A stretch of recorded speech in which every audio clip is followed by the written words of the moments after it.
Hello guys, আসসালামু আলাইকুম। কেমন আছো তোমরা সবাই? আশা করি সবাই ভালো আছো। দেখো, এখানে আমি মাছের মাথা আর 3 পিস মাছ নিয়েছি। এগুলো এখন রান্না করে নেব। মশলা দিয়ে সব গুঁড়া মশলা মাখিয়ে ভাজতে দিলাম। আর ওই ডিমটুকু এই মাছ থেকে বের হয়েছে, ওই ডিমটুকু বের হয়েছে না, অনেকটুকুই বের হয়েছে। এইটুকু ভাজি করে নেব। মাছ একটু উল্টিয়ে নেব। তারপরে এখানে ডিম ভুনা করার জন্য কড়াইয়ের মধ্যে তেল, পেঁয়াজ, কাঁচামরিচ, গরম মশলাগুলো সব কিছুই দিয়ে দিয়েছি। এখন পেঁয়াজগুলো ভেজে নেব। একটু হালকা ভাজা হয়ে গেলে এখানে দিয়ে দিলাম রসুন বাটা, দিয়ে দিলাম আদা বাটা, এখন দিয়ে দেব জিরা বাটা, দিয়ে গুঁড়া মশলাগুলো দিয়ে দেবো। এখানে পরিমাণ মতো লবণ দিয়ে দিলাম, হলুদের গুঁড়া দিয়ে দিলাম,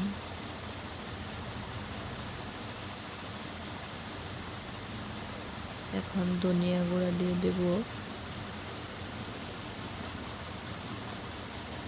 ধনিয়া গুঁড়া দেওয়ার পর মরিচের গুঁড়াগুলো দিয়ে দেব।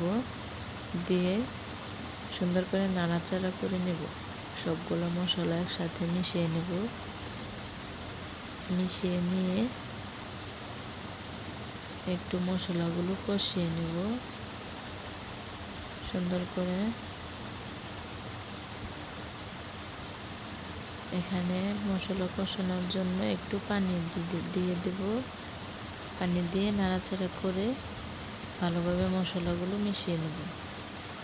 সব কিছু এখন মশলাগুলো কষতে থাক। মশলা কষানো হয়ে গেছে। এখানে ডিমগুলো দিয়ে দিছি। ডিম নাড়াচাড়া করে সুন্দর করে ডিমগুলো কষিয়ে নিয়েছি। কষানোর পরে আর একটু পানি দিয়েছিলাম। তারপরে পানিগুলো শুকানোর পর আরও সুন্দর করে ঝরঝরে করে ভেজে নিচ্ছি। ভেজে নেওয়া হয়ে গেছে, এখন নামিয়ে নেব। এই ডিম ভাজির ফাইনাল লুক এরকম হয়েছে। এখন আমি এখানে মাছের তরকারিগুলো বসিয়ে দেব। তেলের মধ্যে পেঁয়াজ দিয়েছি, রসুন দিয়েছি, সুন্দর করে নাড়াচাড়া করে নিচ্ছি।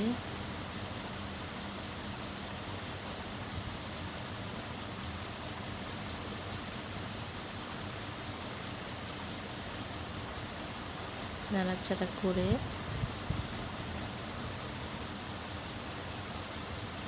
এখানে এক এক করে বাকি মশলাগুলো অ্যাড করব। তার জন্য পেঁয়াজগুলো একটু লাল লাল করে ভেজে নেব। ভেজে নেওয়া হয়ে গেছে। এখানে একটু পানি দিয়েছি, তা না হলে মশলাগুলো পুড়ে যাবে। এখন এখানে দিয়ে দিলাম পরিমাণ মতো লবণ, পরিমাণ মতো হলুদ গুঁড়া, দিয়ে দিলাম ধনিয়া গুঁড়া,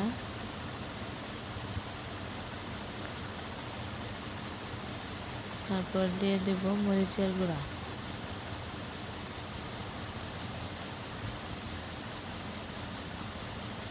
দিয়ে সুন্দর করে সবগুলো উপকরণ একসাথে ভালোভাবে মিশিয়ে নেব। নাড়াচাড়া করে মশলাগুলো কষিয়ে নেব। মশলাগুলো কষানো হয়ে গেছে। এখন এখানে ভেজে রাখা মাছগুলো দিয়ে দিব। আসলে অনেকেই মাছ ভেজে তরকারি রান্না করলে এইভাবে কষায় না, কিন্তু আমি আবার ভাজিও আবার কষাইও। মাছগুলো একটু ঢেকে রেখেছিলাম, এখন এক পাশ উল্টিয়ে দেব।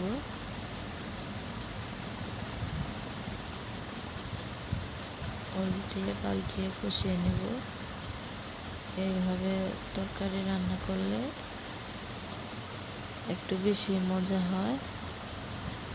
এখন মাছগুলো উঠিয়ে রেখে এখানে সবজিগুলো দিয়ে দেব। এখানে সবজির মধ্যে আছে আলু, বেগুন, পটল, টমেটো।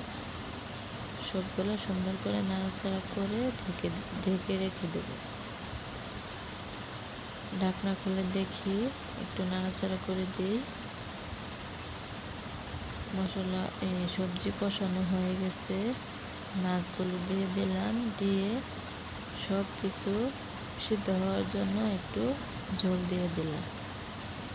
ঝোল দিয়ে ঢেকে রেখেছিলাম অনেকক্ষণ।